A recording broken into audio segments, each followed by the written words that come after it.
There's an honesty in cabinet. I must tell you, I can criticize plenty in the ANC and, in fact, within cabinet broadly. But there's a tremendous honesty now to address problems. I mean, every cabinet minister is admitting problems, whether it's in the South African National Defence Force, whether it's in the taxi industry, whether it's in service delivery. Everybody is now owning up to the fact that we can't blame our inefficiencies on the old apartheid regime. We have to blame them now on a poor administration and certainly set of experiences in the last post-1994 years. Indeed, it's often easy, of course, to blame Mbeki. He's the outgoing president. But still, there's an honesty and an acceptability of the issues, which I find quite refreshing and I haven't seen before. Now, in relation to all of that, we have a new economic cluster, a very important economic cluster, and the four faces, I think, on the screen are all very familiar to most of you. The only one I'm going to particularly single out here is, of course, Trevor Manuel's National Planning Commission. That has yet to be established, but we're starting to see some movement on that. This is a critical ministerial portfolio. It's critical for the country, and I might tell you, it's critical for Mr. Manuel.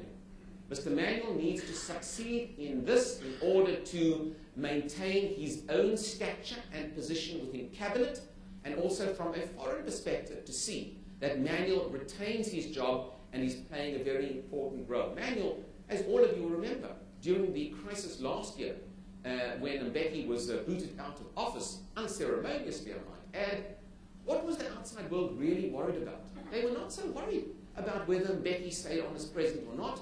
They were more concerned as to whether Trevor Manuel would be retained in cabinet. You'll remember, Manuel quit for a period of a day or two. He was then prevailed upon to re-enter politics. And I think the retention of Manuel is critical, and his success in this portfolio is absolutely critical. Now, all of this is happening in a revigorated and re-energized cabinet.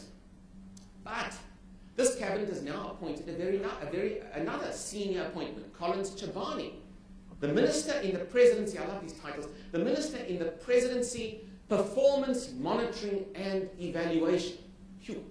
Mr. Chabani is going to be watching over the shoulder of all the other 60 cabinet ministers to make sure they do their job properly.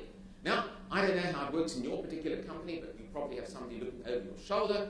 You know how uncomfortable that must be. Well, in cabinet, suddenly, for the first time, cabinet ministers are going to be answerable now to Mr. Chabani. And I must tell you, it's not just Mr. Chabani.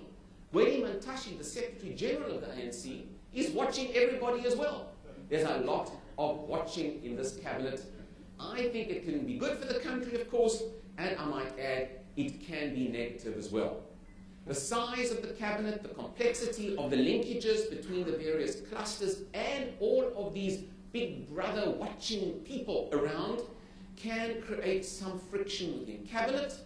In fact, it can make some people very irritable. On the plus side, it can mean perhaps a greater turnover of cabinet ministers that are not functioning. We all know in this country, even prior to 1994, we have a long tradition of keeping ministers in office even if they don't perform. It's almost like sort of sheltered employment. They guaranteed a job for life.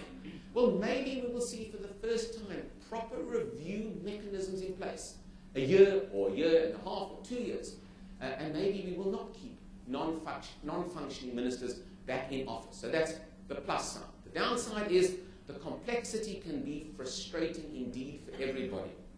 Now, just on the issue of the National Planning Commission, why I'm quite excited about this, we haven't quite resolved yet who's going to head up this National Planning Commission, but these are the faces and names that have been mentioned as the possible people who will be involved in the National Planning Commission. Now, look at the three major faces there.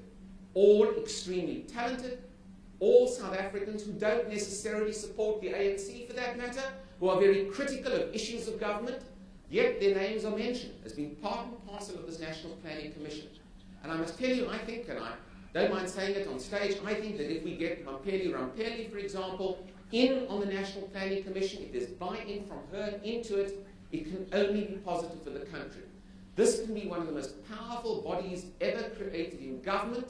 It also takes government outside of the more narrow ideological confines of the ANC as a political party. It creates an alternative modus operandi It also creates an alternative centre of power, although it won't have any statutory power, the National Planning Commission. It can also create friction down the line.